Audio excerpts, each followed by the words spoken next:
Good afternoon, good evening, actually, more so. Ladies and gentlemen, welcome to the one and the only Rum Boys Fantasy Network. If you have not already and this is your first time aboard the pirate ship, go ahead and subscribe to our YouTube channel right away. We're trying to hit that 3K subscriber mark and then just keep building up from there. So make sure that you subscribe to our YouTube channel. Also, let the YouTube algorithm know that you're enjoying our content by taking that button that looks like this, the thumbs up button.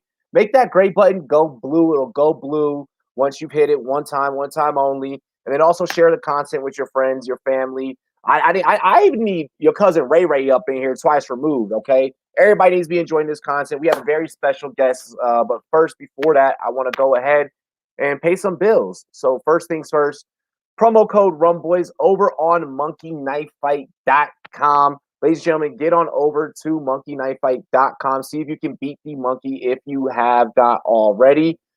We have tons of daily fantasy, legal prop action, tons of great games. Touchdown dances coming back, ladies and gentlemen, NFL season. I know you're ready for that. Knockout Kings for UFC, Goal Rush, Home Run Blast, triple doubling, and much, much more. Get on over to monkeyknifefight.com. Download the app available on iOS and Android. And finally, I would like to remind you guys about the SportsMe app. Go to the website, getsportsme.com, or in the App Store, search for SportsMe. You guys look for the little trophy symbol like you see right there. We have a lot of great debates going on, 30-second quick click content. Everybody get on over there, log in. You might even be able to piss off myself or Ryan Hollins, real fans, real athletes, real sports talk. You see, we got a damn good rating over there on the App Store. Alex Monaco's over there, Christian Crosby, Vinny Del Negro, so many more. Get on over there and give us your fantasy takes. Give us your gambling and so on and so forth. Ladies and gentlemen, introducing our guest of honor. The bar is officially open here on Business and Brews. Dave Kluge. Man, the best thing about coming on the show with Robbie is that introduction, man. Every single time. Absolutely love it. How you doing, Robbie? I'm good, man. How have things been? I see you got the football guys hat on. I got my SportsMe hat on. We're company men. We're representing. And I'm wearing a Rum Boy shirt. Like, look at us. Look at us. Look at you, man. Just dripping. I should have put my Smash Accept shirt on, just go all out with the brands that I'm repping. But yeah, man, rocking the football guys hat. That's been where I've been spending most of my time lately. Working over there as their advertising director. We're working on a bunch of different new advertising and marketing plans for the future. I don't know if you've noticed, but I mean, they just completely redid their entire website over there. That was something where you got to adapt. There's all these new websites popping up, looking clean, looking fresh, Yeah. and Joe Bryant went out and he brought in a crew to completely redo this website. Looks absolutely amazing. So recommend going to check that out. And then he brought in me and Troy and Lauren Carpenter and a bunch of other people to just kind of liven it up, get some young people over there. So we're out there doing the mailbag show with Troy and Victoria. I got the show on Tuesday, 2-Point Stance with stepmom Lauren. It's been a ton of fun, man. Football guys is really, really changing it up right now. I like that you say young and we're all in the same age group because our bodies for damn sure do not feel young. So I appreciate that you say that. My shoulder still kills me, man. Yeah, it's not the same, man. I don't feel like that young buck. That I couldn't imagine going out and playing a game of football right now. Like, if I had to run full speed with like an 18-year-old kid and try to hit him head to head, like I'd die. Like I think my bones would turn to dust. It's crazy how quick you fall off once you hit like 28, 29 years old. Yeah, no, the age, father time gets us all. I want to go back into how you kind of begun today's episode. So you mentioned, we both mentioned football guys and the changes and adapting. How did that come about? Like, was it just you got this opportunity? Like you of course you get accepted, you get onboarded as an employee, right? And then did you have kind of a vocal voice in saying, guys, I think that we should, change the image, or like, was that something that was already planned? Yeah, I think when I got hired there, it was very casual at the time. It was just an opportunity to write articles and be on some shows, and Joe and I, we just really connected. He's a really good guy, and he liked what I was bringing to the table with some of the ideas as far as boosting SEO and some of the advertising ideas he had. So he gave me a little contract to kind of prove myself over there as an employee, and just trying to do the best with the time that I have right now. So yeah, man, it was like in my wildest dreams that I ever think that I'd be working there. So I've been writing for about 2.5 years. That's where I got started, was with Fantasy Bros. But Yep. I hopped on Twitter a little less than a year ago, and somebody was like, you need to get on Twitter. If you're creating content and you're just like hoping that somebody's going to stumble across your page on Fantasy Pros, like that's not how it works. Like you need to get out No. there, you need to build a brand for yourself, you need to market yourself, you need to get on Twitter. So I got on Twitter a little less than a year ago, and man, I went back and I looked at some of my old tweets, and they're hilarious. I had no idea what I was doing. I'm doing like game recaps for the Chicago Bulls and sharing them, and like literally just sharing an article with like hashtag fantasy basketball and nothing else. And like, oh, why aren't the followers coming? And then I came across this whole like fantasy football community, and just instantly hit it off with them. But when I got into this community, I wrote down a 3-year plan, and there were three Mm. places that I wanted to work for, and it was NFL Network, ESPN, and Football Guys. And Football Guys is a lot different than ESPN and NFL Very Network. different than And the you're other thinking of two. these Yeah. juggernauts, but I became a Football Guys subscriber when I was in high school. This website has been around since I was 9 years old. Yeah. So when I got into fantasy football, there weren't a lot of websites out there. And I just fell in love with Football Guys, with the brand, with Joe Bryant, with Sig, with Cecil, Jeff Hasley, Matt, all those guys. And I was just like, it would be awesome to work with them. So getting to work there now and just feeling like I have, Joe Bryant and Sigmund Bloom and Cecil Lammy, these guys that I've looked up to for years, now taking on this like mentorship role with me, it's absolutely mind blowing. I can't believe that this is where I am. Hell yeah, hell yeah. Really quick, I just want to shout the chat. We have the Hills Have Pies. What's up, Emily? Thank you for joining and supporting your amazing, wonderful, dashing husband. Yes. Um, Come Bumpy, find us at the Larimer County Farmers Market Saturday morning where we're slinging those pies. yep, that's right here in colorful Colorado. Make sure you guys are stopping through Colorado. You guys go get some pies. Bumpy Tuna says Russ to the Lakers. When that becomes official, believe me, I will. This whole interview would cease, and I just start running around. Like I I've just been start saying that for screaming. 5 years, man. Russ isn't going to the Lakers. We've been hearing that for 5 straight off seasons. Come on. We're gonna see Calvin with the hook'em. Oh gosh, Cal, you and your Texas love, Cal. You and your Texas, and Miles Peacock, our editor and graphic designer, says he got 2 games tonight, and he gonna kill it. He gonna kill it. Man, I need to get back to playing. When I get to Canton, man, as soon as I get touchdown, I'm first gonna go hit the field, get a workout in, and I gotta head right over immediately, start setting up for draft night out. Like I get to waste no time. Like I get one thing to do to myself, and that's that one thing. Man, I hope my cousin isn't watching this show, but just 2 years ago on Thanksgiving, we were in Denver at a friend's place, and they lived right across the street from the school with this big field, and we're like, how fun would it be to like wake up early, play some football, and my buddy, Yeah, he's lined up, my Turkey cousin, Bowl. he's ready to go for it. Man, the first route, he gets like 3 steps and just pops up and is bouncing on one leg and pulled his hammy, couldn't play for the rest of the day. Like I said, man, getting old is rough. Yo, speaking of getting old, I want to shout out the homie Javar from Fantasy in Session because he is not doing well. He tried to go up against some youngsters down there in Atlanta, and he's now sharing ice cream with Cam Akers in a hospital bed because they both got ruptured Achilles. Oh, That was that's not crazy. a fun one. No, it's not a fun one, but he's taking it. He's like taking it so humorous, and it's great. Had to throw up the hashtag Turkey Bowl for your story there. But nah, bro. So going back to Fantasy Pros, so starting over at Fantasy Pros. So rewind, how many? So you've been in the industry 3 years, right? Total or About two two? and a half. Okay, Two and a half. 2.5. Okay, it's 2.5.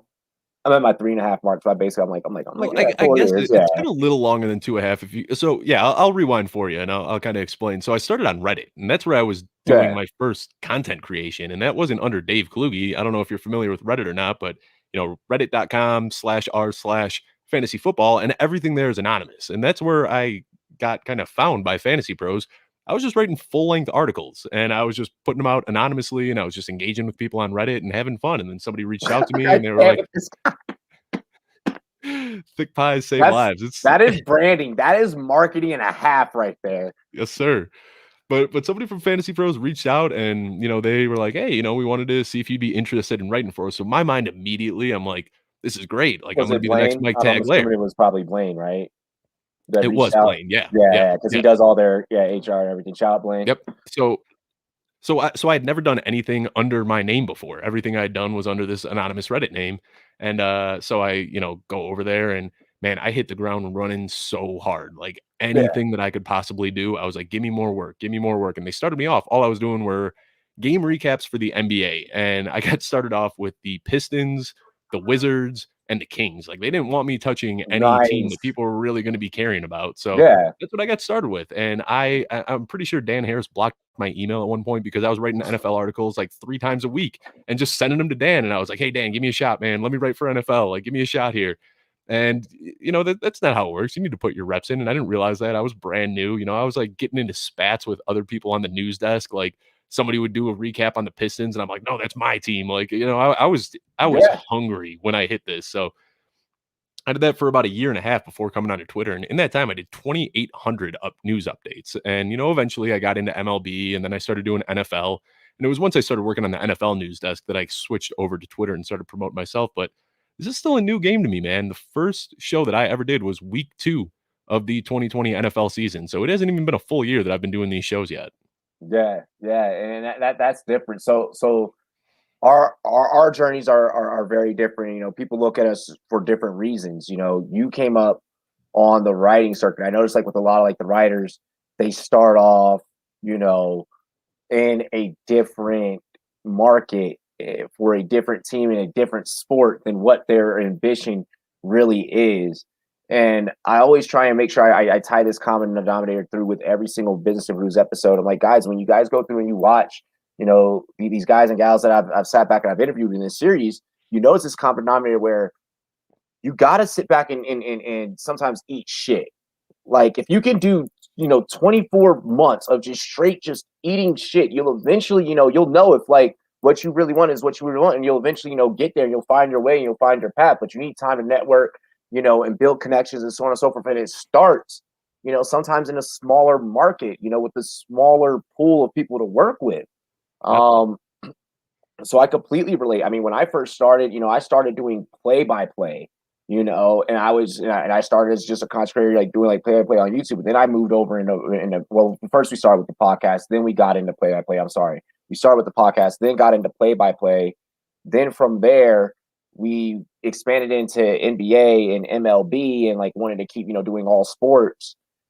Then the NFL sucked us back in and they were like, we like you. You want to interview these rookies? And I was like, yeah, I want to interview them rookies. And then from there, it just kind of snowballed and blossomed and it bloomed, So I like that. I like that you've gone from writer, working news desk, and publishing articles. You went from NBA, MLB to where now you got to get to your passion now and where you are kind of working on. You're not where you're really at. None of us that do Business and Brews are ever where we really want to be. We always have a bigger dream, and that's what makes us great. That's what makes us who we are. That Mamba mentality. Tell me a little bit about where you're now trying to take it, and now that you've kind of gone through what I call the shit. You've gone through the mud. You've earned your name. What's next? And that's kind of where I'm at. Like, I don't know right now. Like, when I Mm, got into this industry, which was less than a year ago, I wrote down a 3-year plan, and I had, these very like big, audacious goals that I wanted to accomplish. And I thought that it was going to be impossible to hit those goals. And those goals at the time, when I look back at them now, are ridiculous. Like, I've crushed every goal that I had. That, like, what I hoped to do yeah, in 3 years, I've done in 10 months.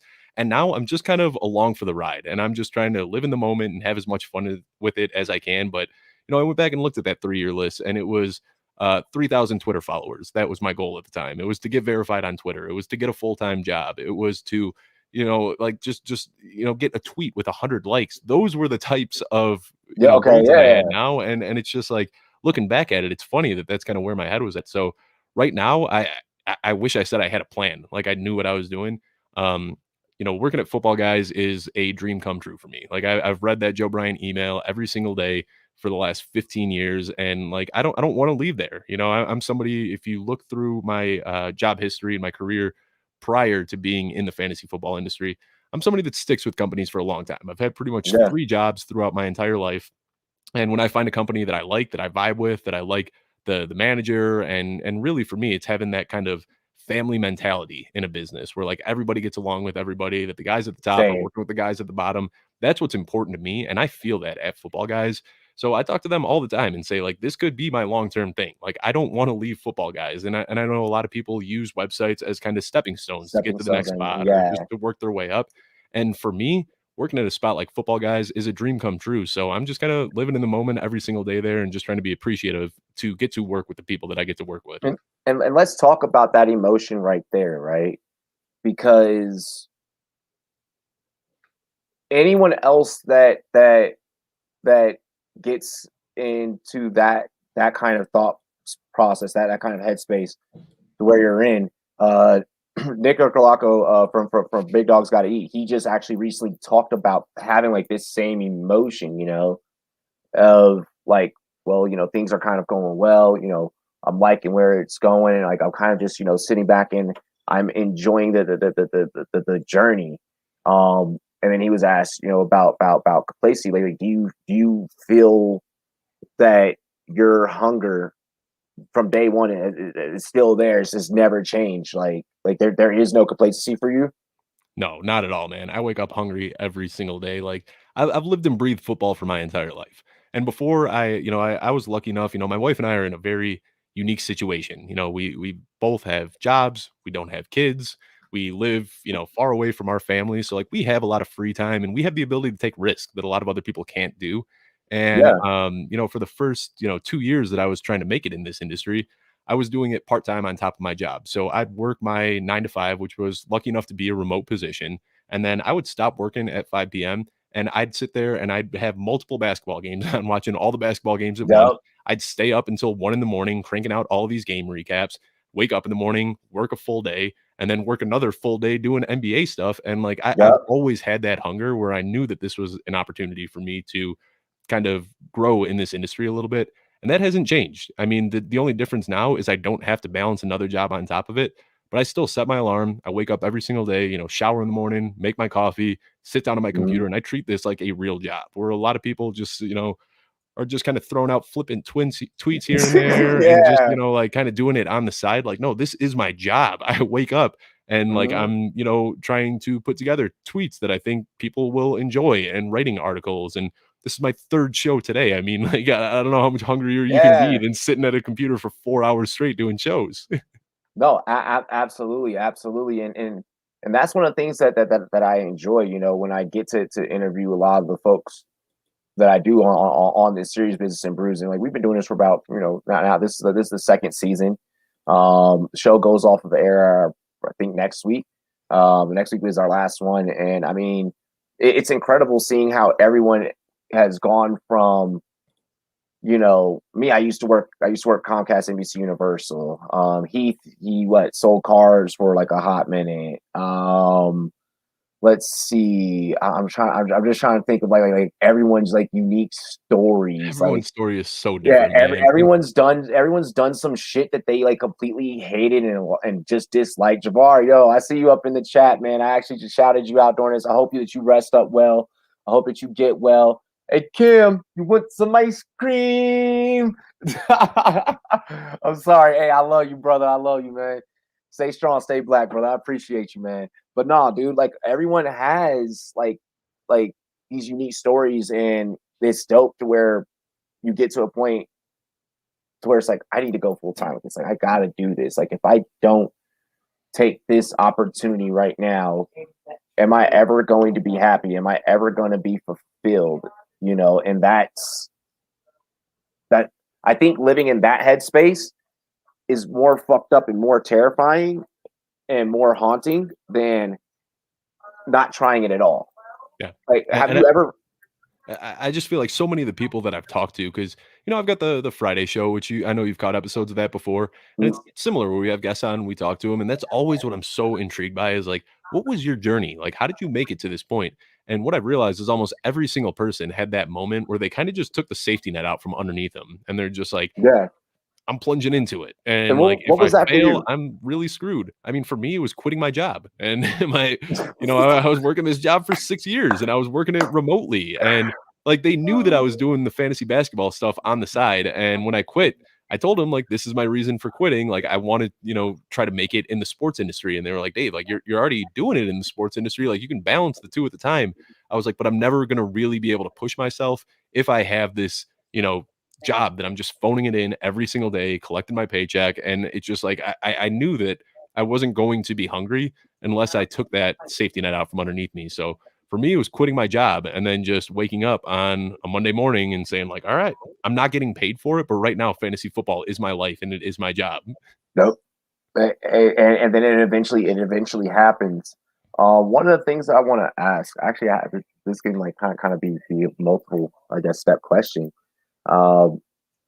First, what do you like more? You start off the writing, and you've been doing shows for a year now, and there's always this, podcasting is better than writing. You don't need to write, and of course I write as well. Everyone fucking writes, all right.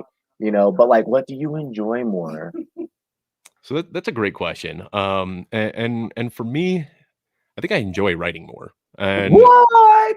I do. And not even so much like writing and sharing my content, but I love the process of writing. Like coming up with an idea, looking up the stats, and if I can, manufacture a narrative and an argument that fits my preconceived notion, and then I can put it into words and I find out the data and the everything that I need to back that up.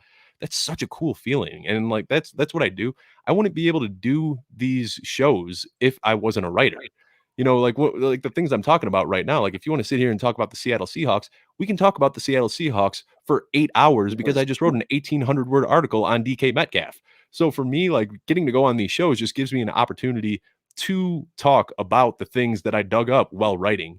So, shows are fun, but for me, and you and I have had this talk before, on the Yeah. phone and in DMs, where so many people are quick to just like write an article and then move on and go to the next article. And for me, if I'm going to spend 6 to 8 hours writing an article, I'm going to spend the time to write that article. And then I'm going to take those same stats that I dug up from that article and I'm going to share them on Twitter. And then when I get on podcasts that week, I'm going to talk about those same exact talking points on podcasts. And and I think people don't really have that, I don't want to say methodology, but like people don't think to do that. They just write an No, article and then all they it is immediately move to the repackaging next content. one.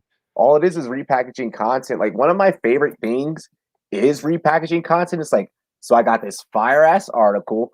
My homie Miles is gonna throw, he's gonna edit the hell out of that and then throw a fire ass graphic on it. So now we got an Instagram post, We're gonna screenshot an article just to give a little bit of a teaser, and then we can take this and we can, break it down, put it into 1 minute. Now we got a TikTok. I love repackaging content. Like, So let's just talk about it. You follow me. I'm sure you've seen it. Like this week, I started off because last week I wrote this article on DK Metcalf, and I came across a lot of stuff that really kind of soured my opinion on DK Metcalf. I was the guy during the regular season where I just watched this guy play. I looked at his numbers and I was like, well, this guy's got to be the dynasty wide receiver one, right? Yep. And then after, looking at the offseason, coming across some numbers, rewatching some games and writing this article, I just had this like realization that like maybe DK Metcalf isn't as good as people think he is. And it would have been really easy for me to just write that article, submit it into editing, and then just go about my day and whatever. And I was like, no, I'm going to drum up a little bit of hype on DK Metcalf. So I start throwing these tweets out there that like, hey, maybe DK Metcalf isn't the wide receiver one we think he is.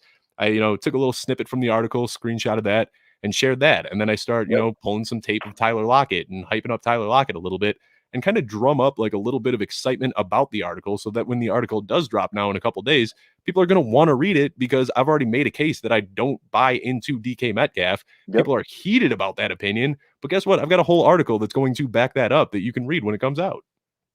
Exactly. And I love it. I like what Miles just said here. Making a SportsMe battle, etc. We got Will taking notes.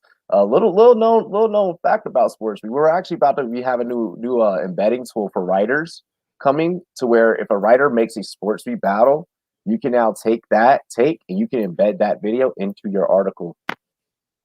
Like, yeah, I like that. And then when I do that, and then when we do that, now try and plagiarize my shit onto your website.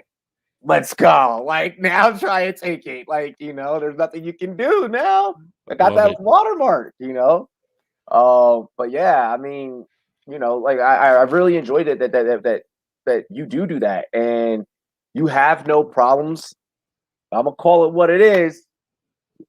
poking the bear a little bit on Twitter. You have no problem fucking with the Twitter bear, bro. What's up? What's up with that? I mean, All right, and I say this all the time, and we're sitting here, looking at the background with all the fires coming up. I was forged in the flames of Reddit. Like, if these Twitter trolls think that they're getting under my skin, get out of here, man. Go spend a week on Reddit if you want to deal with some real trolls. mm, So it doesn't bother me, and I feel like people are so afraid to go against the grain. They're so afraid to get labeled a hack or whatever. But like at the end of the day, if you look at what our rankings were, you look at the consensus rankings prior to 2020, and then you look at the end of the season finishes at the end of 2020, they were so far off. And like people yeah. need to go against the grain. And I'm going to hit some takes, I'm going to miss some takes.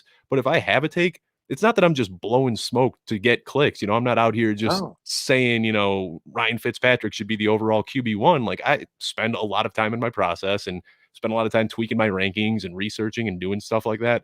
And the other thing that, if I'm going against the grain, I'm putting my money where my mouth is too. So wait, I is that a real take though? Right, Ryan Fitzpatrick, QB1, like QB1 in Washington, right? Not QB1 like. No, I'm just saying Okay, I'm okay, not okay. going out and saying that because that would be ludicrous, and there's nothing you can say to back that up. And like, Yeah. I've literally seen. I saw a guy on Twitter, and I don't even remember who it was. Somebody sent this to me, not even somebody I'm following, but it was in one day. Somebody said DeAndre Swift has the opportunity to finish as the overall running back one above Christian McCaffrey. And then 6 hours later, that same person said Jamal Williams is going to outscore DeAndre Swift this year. And like just two polar opposite hot See, takes on the same exact day. And like that's not what I'm trying to do. Like the you takes that I can't do have are takes that. that I believe, and it's in my rankings, and it's in my mock drafts, and it's in my best ball. Like I put my money where my mouth is. Yep. I've got Chris Carson as an RB1. People give me flack for it all the time. Well, guess what? I got 55% exposure on Chris Carson in underdog because I think he's going to be that good, and I'm willing to put my money where my mouth is. I like it. I like it. Hey, that's why I have freaking the practically a lot of the Titan squad everywhere. I am very late tight end, truther. I don't care if we're playing tight end premium. I'm not gonna take a shot in the dark at three guys and hope to go for the freaking championship. What math does that sound good? Like when does that sound like? And then some God forbid something happens and they get injured. Nope, I'm not playing those games. I'll build other places. It's a game of math. Okay, it's not a game of one position. It is a game of multiple positions. You're starting 11, sometimes 12, depending on how your league is set up. You're putting 11 guys out there, however many or so, on depending on your settings. And sometimes you're playing for money. Sometimes you're playing for charity. You need to have your priorities straight. Like, do you want to be spending all year trying to correct a roster that I have no problems correcting a roster dealing with that becomes injury riddled because those are things outside of my control. Right. But if I can construct a roster to where I don't have to worry as much about certain little things, and I can just trade minimally and eat off the waiver wire, yeah, I'll take winning the whole damn season, winning through the playoffs, get myself a trophy, get myself a championship, turn around, making sure that I take the earnings and then buy some nice shit and be like, yeah, now I'm wearing your shit, like just crazy shit like that. I don't know, man. I can't imagine the way that some people do their drafts. Like, I don't know, it's weird. It's weird. And another big thing that I've seen is like, a lot of people will go against the grain, and Mm-hmm. I'm obviously that type of guy. You call it poking the bear, I call it going against the grain. Call it whatever you Yeah. want. But the thing is, like, I think that my skin is just a little bit thicker than a lot of other people on this app. I see people, they'll throw a take out there, people disagree with the take, and then they just like immediately delete and cower and apologize for making that take. And I'm just like, no, like if you're gonna put your take out there, you better be able to back it up. You better be able to stand behind it. And that's what I do. And like I could have, you should see some of these tweets that I have where it's like, 35 quote tweets, not a single like, and it's just everybody ripping me apart. And that's fine. I'll deal with it. I've got thick skin. The trolls, haters, whatever you want to call them, like they don't bother me. They just bounce right off.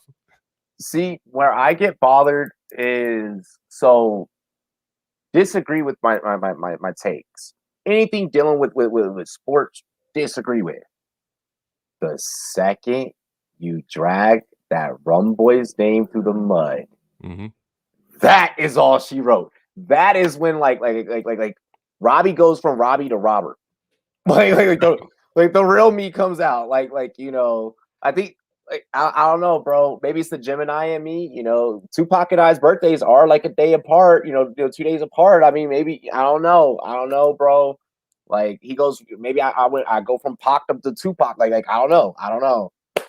Like I get it, and, like, people have crossed that line with me before, and, like, in my earlier days, I would definitely engage with some of these people, and looking back, I regret it, and I'm at the point now where I just don't have time for it. Like, if you're gonna cross that line, I've had people bring my wife into it. I've had people, just ooh, straight out disrespect me. Like, I've had people really, really cross that line before, and as much as I wanna just, like, blast them and say all that, yeah, man, I just block them and move on at this point. My block list is getting longer and longer. And people could say that's soft, no, but I don't block people for disagreeing with my takes. If that's all you're going to do is disagree with my takes, go right yeah, ahead because I disagree with people's takes all the time. You're going to see me in people's replies saying, like, this is a garbage take. And that's fine because I expect people to bring the same on me. But if you're going to cross that line and you're going to make it personal, if you're going to start, tagging the no. companies that I work for, if you're going to bring my wife into it, I'm not going to engage at that point. You're blocked. I don't want anything to do with you, and I'm never going to talk to You you again. That's you it. are a better man than me, but I also feel like because like this is like my baby, like it's a little bit different. It's like like you attack my child, like like. So I think that's why I can get a little brash at times, but no, I do gotta I gotta get better at he said this man I love Raj. I love Raj. Oh my gosh, he's a Yeah, great Raj writer, is by the way. hilarious. Yeah, y'all gotta check out his stuff on rumboys.com. We're about to get season kicked back into gear for y'all. But no, man, I think that is hilarious. You'll have someone, they'll act one way, and it's like, you know what? I'm validating what I've done. You're validating what you've done. This man that just popped up into the chat, validating everything that he's done. Mr. Troy King, you know, the real deals, the Steffies, we talk about it all the time. These people that are gonna come up. It's because like and not gonna not necessarily make this interview about this, but this is something that, you and I go through, and this camera and this show is the place for us to be able to talk about these things to make the industry a better place. If you are upset at the work that the people that are on the come up, are the success that we're gaining, maybe it's because you have to work a little bit harder. Maybe you have to, do what Dave was doing, and when he started out, listen to his story. That's why we do this show, so you guys can hear these stories. He started out, like you said at the beginning, part time, or doing this part time. And then eventually, he just one day it just clicked. He's like, I got to do this full time. But when he was doing it part time, he was staying up and not going to bed till 1 a.m. in the morning because he wanted it that motherfucking bad. If you Yeah, want it, exactly. yeah, if you want it, you're gonna, like you said, you're gonna be okay. Now I got to watch the games. Okay, now I got to do the recaps. Like, yeah, you may want to get into the fantasy football industry, but you may need to develop connections on the NBA side to help get you in. You may need to get someone that puts you on. And I hate baseball. Like, I hate baseball. I like going to a baseball game and drinking beer in the sun, but watching baseball on TV, I can't imagine a worse punishment. And I did an entire season where I was covering the Rangers and the Angels, and I had to watch their games, and I was writing game recaps, and I was like, "This is miserable," but, it's a step that I've gotta take. Like, if I wanna get into the NFL, they told me that, like, put in a year doing MLB, and if you do Yep. well, we'll give you a shot at the NFL. So I was like, yeah, sure. All right. I'm going to learn these rosters and I'm going to watch baseball, even though I can't stand baseball. And, you've got to do that sometimes. Bro, I had to do that. That was one of the things I had to do in order to earn the rookie interviews. They wanted to see me, act as a scout. So I had to, actually, like, no one's taught me how to freaking do this. Like, I know how to do it because I coached football, and I played football.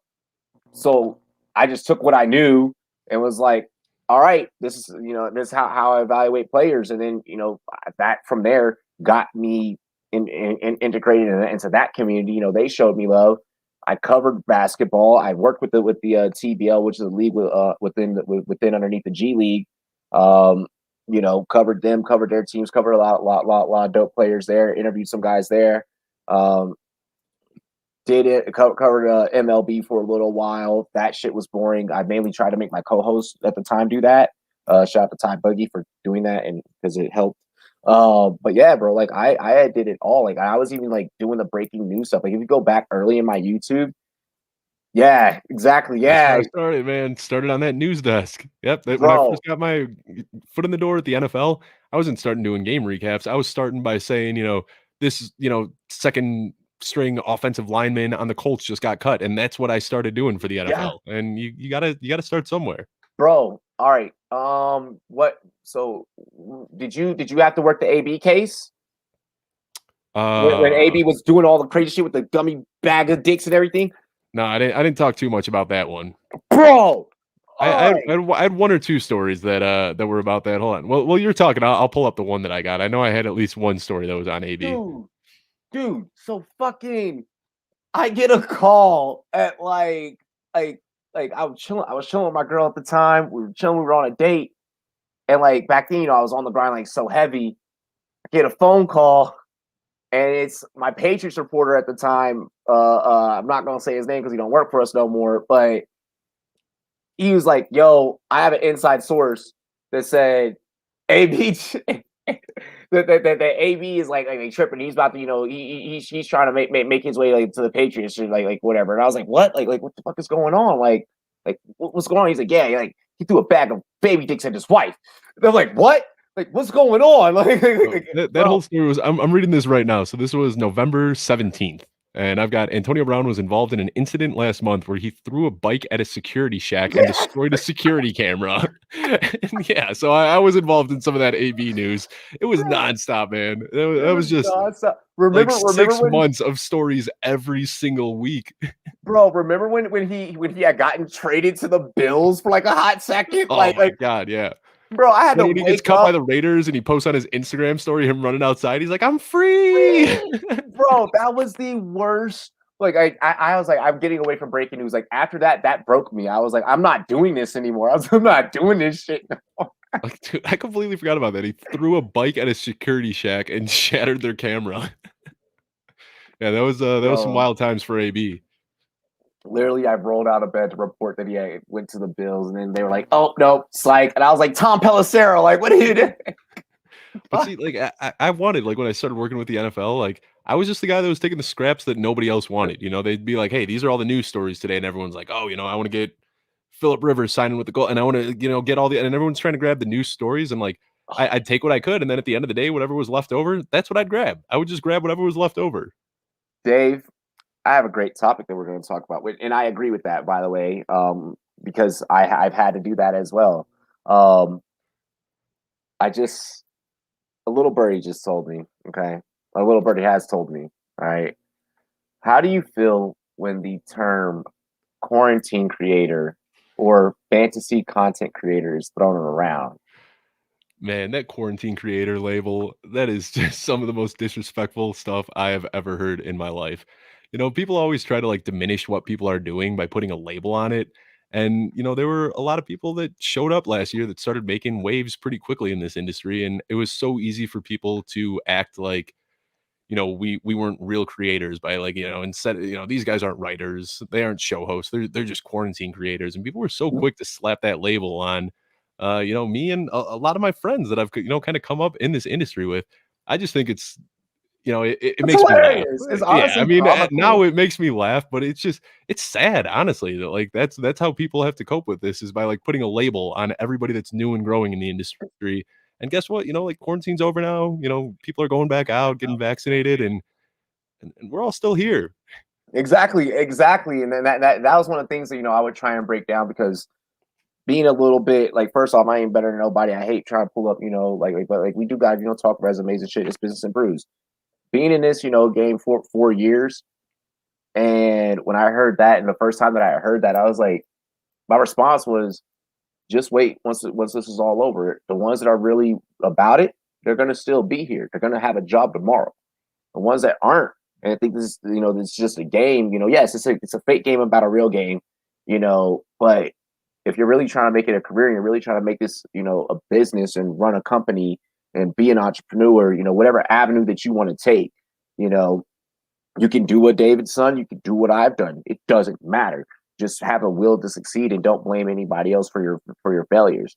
And like, And honestly, I think that I kinda had an advantage when COVID hit and everything kinda shut mhm, down. Because, like I said, I'd been working at home from years. So many people were, like, new to working at home, and I yep, had already spent years developing those skills to work by myself, and I know what it's like to self-motivate, and, so many people, you'd see jokes about it all the time, like, during COVID, people just were, taking Slack chats or taking Zoom calls with their pants off and sleeping yeah, in like and the working dumb from their shit. bed all day, and it's like, yeah, I did that for the first, like, 6 months I was working from home, but you realize quickly that, like, you're gonna fall off. Like, Fall you off, need to yeah, have that self-motivation where accountability isn't easy. Like, it's not easy to push yourself every single day, and that's why big companies have offices because they yeah, want managers looking over your shoulder, watching what you're doing, making sure that you're putting in that work because they know that if they give you a leash, people are gonna start slacking off. It's just human yeah, nature to do that. So and I kind of developed just the ability to push myself and self-motivate through all that time working from home. So when COVID hit and everyone kind of let off the gas pedal, I was like, I think this might be an this is opportunity the for me to time for me kind to of ramp press the up. paddle. Yeah, this is the time for me to go hard, and that's one of the things that I did. For me, I was going through. I had just interviewed, the rookies in 2019, and we were like just living off of that. And when the pandemic hit, at first I was literally calling play by play for the Nuggets game. I think it was like the Nuggets Mavericks. Right when the announcement had hit, and like I was getting ready, I was geared That up, I was was gassed Gobert. up. Yeah, yeah, yeah, freaking go, yeah, damn Rudy Gobert, sacre bleu. But no, like freaking, and I'm calling play by play, and my live chat, is just like, is this game gonna happen? It's gonna happen. I'm like, guys, it'll happen. Like, don't worry, don't worry. And like, we all just got let down right at that moment. And then I woke up the next day and I was like, you know what? This is the time for me to be able to go hard. Like while everyone else was about to like not know what the fuck to do, bro, we were having Rum Boys beer pong competition, virtual beer pong competition. Like we were making up sports. I was doing the quarantine Olympics. I had my freaking stepson at the time walk around with a toilet paper roll on his head, and I was like throwing footballs and knocking toilet paper rolls off his head. Like dog, I was doing dumb shit. Who can wash their hands the fastest? Bro. We didn't care. We didn't Yeah. care. Uh, uh, I started cooking and talking about fantasy football at the same time. and that was a big thing. Like, my wife, she really helped embody that too. There was so many reasons that like you could have gotten down when COVID hit. And like I'm not trying to diminish anybody else's Yeah. experience, but like my wife and I, we just didn't want that. It's like, we had just recently moved out of Chicago, moved into a new place in Colorado, and like we're outdoorsy people. We like mountain climbing and whitewater rafting and doing all that, Okay. Yeah. crazy white people stuff out in the Okay. mountains. Yeah. You got So to say. Yeah. You said it, yeah, not me. I I was figured I'd like, just beat you. I knew what you were about to say. so I was smiling. I was like, oh, white people shit. But, that's what we're into, and, like, we like doing that, and, when COVID hit, we had a wedding planned, and it was a huge wedding. We were Yeah. gonna have a ton of people, everyone was gonna come out to Colorado, and, we just didn't want to kind of be victims of this whole thing, and she saw an How did that opportunity where affect y'all? so, I mean, Like for the for wedding and us, shit. like, we still went with the wedding. We were like, "We're not gonna push this off." Like, we got engaged, we wanted to get married, we're not gonna let any outside circumstances affect that, so we axed 110 people from the guest list. We had parents and siblings, and that was it, and we had a total of including Amen. us, it was 15 people, including us and babies. We literally walked up to the spot that we got married, and there was a moose that was sleeping where we were supposed to get married, and we That had to, is like, walk up and, like, dope. wait for this moose to get up and walk away because we just went out and got married in the woods and had this, beautiful wedding. But then the same thing with her business. She Hills Have Pies, you guys see it on Twitter and whatnot. Yeah. Her business just took off right before COVID hit. And what she was doing, you might be familiar with Lucille's. I know they got some down in Denver. I don't know if they got them in Colorado Springs, but No, we don't got them in we, Springs, but yeah, Denver. Yeah. yeah, it's like the biggest restaurant up here in Fort Collins. It's a chain, but she got her pies in Lucille's where you could buy That's her pies, baller as buy the fuck. slice, and that literally happened 2 days before the restaurant shut down. Like, she had it, like, twice where she Yeah. went in, I made her saw that. pies, I sold remember them. seeing that on Twitter. Yeah. So everything shut down immediately, and, like, she had just gotten her business license, got set up in a kitchen, made this deal where we were selling pies, and, like, a normal person would have just thrown in the towel and been like, "Well, there was my opportunity, and I blew it." And her and I both, we were like, "No, let's just recalibrate, let's figure out how we're gonna do this." And what we started doing was offering to deliver pies to people's house, and for Yeah. every pie that somebody bought, we donated a pie to a frontline worker. So firefighters, nurses, doctors, police officers, whatever it was, and she cranked it out, and that's what launched her business. Is she was Yep. making literally like, in the first like 3 weeks that we were doing this, she made like 300 something pies, and we were delivering pies to people's houses, delivering them to frontline workers, and that really helped kind of entrench her in the community. And then that was at the same time where I was like, I've already got the self motivation. I'm just going to work my butt off. I'm going to outwork everybody in this fantasy industry. I'm going to be cranking out 5 articles a week. I'm going to be doing as many shows as I can. And I think it was just kind of a mindset that we had. That being said, I don't want to take away from knowing that like we had a very different situation, living far Yeah, away from our family, not having kids, all that stuff. So we were kind of but blessed during this whole thing to make the but best of it. with those circumstances, people always want to say, when life gives you lemons, make lemonade and so on and so forth. You can't bitch, moan, and complain about another person's situation. And I'll keep 100, man to man. Like that would be such a messed up move of me to be like, oh well, he got these opportunities and he got lucky because of his situation or because of whatever. Like, no, bro, like shut up. Like, shut up. Like, I don't want to hear that. I don't want to hear excuses, Like, oh well, I work a full-time job, da, da, da. Okay, well, you get a day off. Like, if you choose it, if you chose to sleep all damn day, that's your fault. That's not my fault. Yep. You And know? it's just like people want to hate when they see success, like, and not even talking about me. I'll talk about Emily again, my wife. Yeah, When we yeah, started this exactly. pie thing, Yeah. like, bro, people were saying like, "Oh, you guys are trying to like capitalize on a pandemic, and you guys are like No, whatever." And it's like, how can like we're literally giving pies to these people that are putting in I am crazy days at the losing hospital. money. Like, Like, I'm losing money. yeah, people were like literally crying with joy when they were getting these pies, and it's Yeah. like people are like, "Oh, you guys are taking advantage of this situation." It's like, how can you even say that? Like, we're literally like just sending these people home that are like forced to work in this situation. We did everything by the books. We did contactless deliveries, and we Yeah. set it up where it's like, hey, we're gonna drop the pies off at this time. We're gonna leave them at the front steps, and then you can send somebody out to go pick them up. And like, we did everything as well as we can. And we were getting so much hate from people saying that we were trying to like Dude, capitalize on a pandemic. And it's like, no, we're just, I didn't want to sit here and just, watch my life pass by. I wanted to find an opportunity to try to make the best of a terrible situation. bro, the people are always gonna have some hating that shit to say, especially when you're doing something positive, right? Like when you're doing something that's impactful, when you're doing something that brings people joy, whether it's y'all with the pie company, whether it's you with your articles, you know, me with my podcast, Troy with everything he's doing, and everybody, so on and so forth. Anytime you do something that's gonna bring people enjoyment, that and people reciprocate it in a loving manner, that messes with people that are miserable in their own lives because that something may not be going right for them, bro. Like like you were in one of our chats, like before, like you've seen my life over like the last month and a half, like 2 months, and I've never given up. Mhm. My life has been miserable as fuck, but I have not projected that onto anybody else. I've sat back and I've still cheered on my friends. I've still done everything with a smile. You know why? Because I'm just a person that generates love. You all are people that just generate. You're just generating love. So when you do that, there's negative forces, and those evil forces, they don't like that. So yeah, Mhm. you're gonna get that. You're gonna reciprocate that hate, and it's gonna feel like that there's more of that hate than there is positivity. But in reality, there's more positivity. I couldn't agree more, man. And it's weird. Like, there's some accounts out there. It's like all you're doing, and I want to rewind real quickly. I hate when people, and I just did it myself, but when people say like there's accounts out there, no, there's people out there. Like, we're Yeah, not Twitter accounts, we're people. And we're I hate when people. people Yeah, say that, like, oh, this account does nothing but blow hot takes. It's like it takes everything in me not to respond. Like, hey, I'm Dave. Like, I'm not an account. I'm Dave. I'm a person. Like, yeah. and people are so quick to say, and I just did it, and I caught myself from saying it to say, a Twitter account because it takes away the humanity and it takes away the person behind that.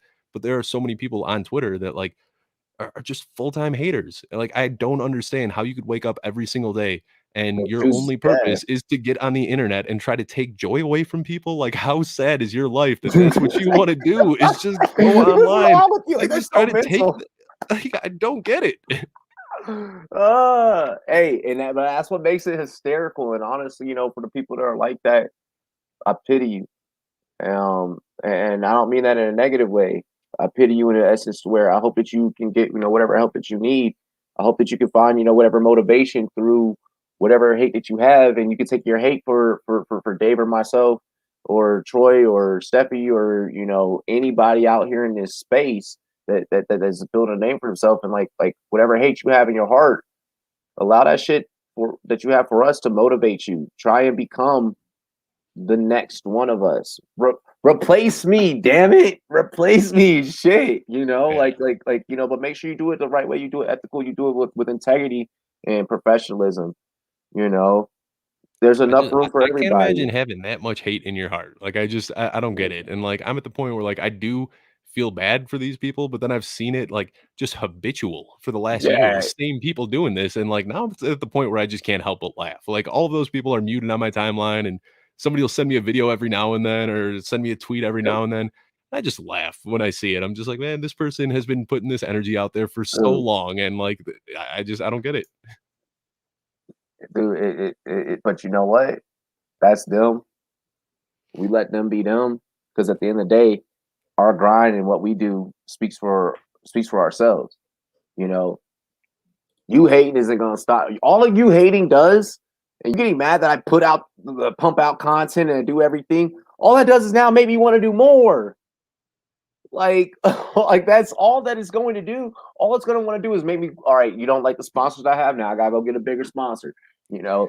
Oh, you don't like the amount of marketing that I'm doing. Well, now I gotta keep on advertising on that ass. Oh, you don't like the fact that I just sat back and interviewed Dave. All right, well now Dave, I'm sorry, but now I gotta go interview somebody bigger, bro. All right, like it is what it is. Like the more venom that you spit, so. All right, I don't know if anyone out there, a great man, depending on how you look at him in our American history. Once he's locked up. I don't know if y'all seen Shawshank Redemption, but Tukey Williams once said, "The hate that you give is the hate that I digest. If you feed me nothing but a spoonful of hate, what do you expect me to shit? If you just keep feeding me a spoonful of hate, I'm not going to shit out hate, but I am about to shit out a lot of hard work and dedication. Because I'm going to take your hate and I'm going to digest it. I'm going to let it sit for a hot minute. I'm like, so you don't like me, huh? Let me give you another reason." And that's somewhere where I think you and I are a little like some people, and I joke around. I got that GIF that Craig made for me that's hilarious, where it's the I am nourished by your hatred, and like I use that GIF all the time, but it's kind of tongue in cheek. Realistically, Yeah. I don't feel like I thrive off of it. I just don't care. Like I'm not kidding. Like all of those people are muted and blocked on my like. I just don't care. Like I'm so Tom Brady, like Kobe in the head. Like say the littlest thing. Like the Bucks aren't going to the Super Bowl. Oh, like how Tom Brady's like, oh, watch. Like yep. I take the littlest thing and I'm like, that's the motivation I needed today. That's I it get right it. there. And you see that like Tom Brady, Kobe Bryant, and they talk about it in The Last Dance. Like Michael Yep. Jordan would like make up reasons to be upset so he could push himself. And like I get that that works for some people, but like for me, I can find it within. Like I find that motivation and I find and that drive from within myself. I don't need to get it from other people. and I respect the hell out of you for that. Like I don't understand how it works, but I respect the hell out of it. And that's what's great is that, excuse me, I don't have to understand, you know, what it is, how it is, your methods, your processes, how you market the way that you market, your advertising style. You see my shit, like I use like hashtags and everything, like emojis. Like I'm super big on SEO. Like that's just me. Like let's optimize like everything as much as possible for like scale, you know. And I don't know, man. Like I don't understand the way that you do what you do, and that's what this interview, here's for and everything. But I respect the fuck out of how you do what you do, Thank you, man. because yeah, because it may not be my same process, doesn't mean that maybe I should be taking a page, from your playbook, respectfully, obviously, you know. But I mean, maybe there's things that I'm able to learn, just like I'm sure there's things that I'm able to share with you from the entrepreneur standpoint, I and think go ahead. I don't think there's any like black and white way to do it No, right or wrong. Like no. I was you about to can say look at that. it like, we've talked about Troy and Steph a few times in this, and like Troy and Steph, like those are those are my people, man. Like I just clicked with them from like day one, and like we Yep. all get along. But if you look at what we do, like we came up around the same time, and we're all doing whatever in the industry, but we couldn't do it in more opposite ways. Like me, Yep. Oh, Troy, and it's so Steph, different. we It's all all get different. lumped together, but like we couldn't be more different when it comes to the content we produce and how It, we act on Twitter. And like we are completely different people. oh, bro, it's the same thing with Real Deal and myself. We came up around the same time, so we get lumped together a lot, and but I couldn't ask for a better peer. There's a lot of others that came up during around that time too. But I mean, I couldn't ask for a better person where, like, when people think of that 2018, 2019 year, you know like it's the both of us that come to mind. So no, dude, like, I completely fucking understand. And with this interview, in particular, I feel like everyone watching, you got to see and you got to hear from someone that they took the path of making this a full-time job, going with the company, of a stature, of a prestige, like football guys, so on and so forth. And then, for me, what you're getting on my end, you're getting that entrepreneurial mind, like, no, we're going to start it from the bottom. Now we're here type of deal. Like I'm trying to build up to where football guys, is now. I'm trying to be around for 20, 30, some odd years, you know. So you get two different perspectives, and like Dave said, there's no right way, there's no wrong way to do it. Know what you're capable of, and know what's appealing to you. Do what's appealing to you. If going to work for NFL Network is what you want to fucking do not let someone tell you, well, you should go and be your own boss. Da, da, da, da, da. That's fucking stupid. Okay, if that's not what you want to do, then don't do it. If you want to be your own boss, be your own boss. Yeah. Couldn't agree more. And you and I, like we you said it, but we have very different paths. But you and I just connected like as soon as I got to know you. Like we just connected, and like I know that you and I are very different. Like we're polar opposites when it comes to the No, content that yeah. we create. I'm making content that some mom can watch with their little kids because that's the type of content that I Do want to not watch my create. show with your kids. Do not watch my show with your Exactly. kids. That's like you and I couldn't be more opposite, but like we both have the same like goal at the end of the day, which is just to be a disruptor in an industry. Yeah. And I love that. And that's like marketing 101 is be a disruptor. God, there's nothing better to be like when you're just like a force in the industry, like it's like, oh, I'm changing it in that way. Like, oh, it's starting to trend in this, like, it's crazy. Like, bro, really quick before we get off here. You were writing at the time and working the news desk at the time, right? So I'm sure, as you were getting ready to transition into hopping on shows and shit, you were watching other shows. And bro, the amount of emails that I have, and I actually even have one from Blaine, from like years and years ago. Like the amount of emails I have where people are like, "You can't do that. You can't say that. Like, this is wrong." And then now, some of those same people I've gotten to work with, I've gotten to get to know. I'm gonna meet Canton, draftnightout.com. Let's go, baby. But yeah, like I the mean, where it is now. I can't tell you how many people told me that humor doesn't exist in this space. Like when I came on and I was cracking jokes and being sarcastic, I would have people DMing me all the time, like, hey, sarcasm doesn't work on Twitter. Hey, like you can't tell jokes. This is a very serious industry. And I was like, well, I'm going to keep doing it. And maybe some people You're, will like it and maybe some won't.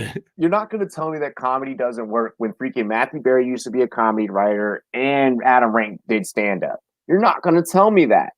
The Right. amount of freaking English majors that are fantasy football analysts, come on. No, you're not about to tell me that comedy does not work. Like having a good joke here and there, writing a joke, or whatever the case. Like, nah. Like, have I written down material before I go on air? Yes. Oh, yes. And it kills, and it's great. Well, It I is heard your great. Didi Westbrook Kiki Kuti freestyle off the cuff the other day. That shit is hilarious, bro. I'll come up with them, and I'm like, let's see how the chat reacts. Like, let's see if this joke works. And if the joke hits, bro, it hits. Like, I'm taking a page out of Adam Rank's book, and I'm actually going to be starting up some stand-up classes here at Triple E's in Colorado Springs. And Yeah, dude. If you and Emily have not been to that club, go to that comedy Bro, club. Like, I'm from Chicago. We used to live right down the street from Second City, where like every single person you see on SNL came yep, from Second City Comedy Club. So yep, yeah, we know about the comedy, man. It was fun in bro. Chicago going to those shows. Come down to this venue. This venue is like it's perfect. It reminds me of I grew up in Southeast DC, bro, and like it's. She said, "Let's all go together." I'm down. I am Let's do it. down. I am down. Here, let's just clear out these last few comments before we sign off, dude. I thought this You was live. supposed to be half industry talk, half fantasy football, and we just ended We up did talking not. industry the We whole did time not. and going over the hour. Yeah, we didn't. It's okay. Sometimes you just They're gotta gonna follow the see us in. conversation, man. Yeah, they're gonna see us in Canton. They're gonna be able to ask us questions in person about their fantasy rosters. Just show me your phone. I'll tell you who to start. We'll just take a scalpel to it right there. Take Um, Aaron Jones in the second, take Chris Carson in the third, and that's all you need to know.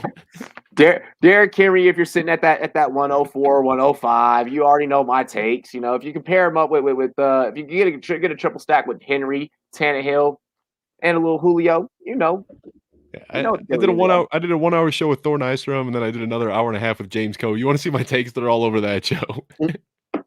Exactly, bro. By the way, man, shout out to the homie James. I'm happy that you got to work with him. I I'll have to know how that went. I haven't gotten to watch it yet. Fucking SportsMe meetings. But investors are fun. But yeah, no, dude, I got to pick your brain because like when I interviewed him, he was fun as fuck. So I know that he was fun as fuck for you, bro. He's a cool dude. Joey says from someone new in the industry, two are such good sources of how to do it. And like you said, different paths, but common theme of drive and determination. Absolutely. I couldn't agree more. That doesn't sound fun at all. If that's the case.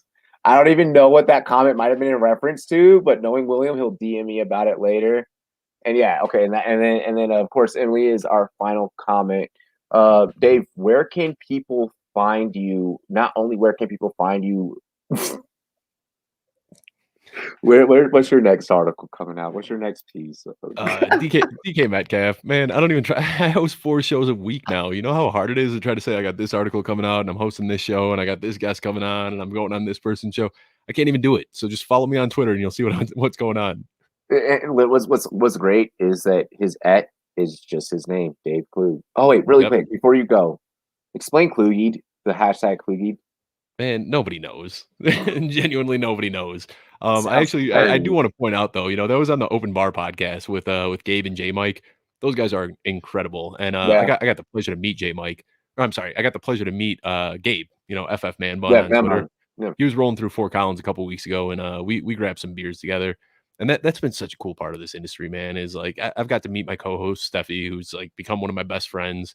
I've got to meet, Nate and Jen Polvot down in Denver. Great people. I've met Jordan Bush, who's out in North Carolina. He was out here for some work, and we grabbed some beers. Got to meet Gabe last week, and that's when I like really had this kind of like wow moment where it's like everything we're doing is so much deeper than just talking Oh football. Like these yeah. friends that I've made online are like genuine.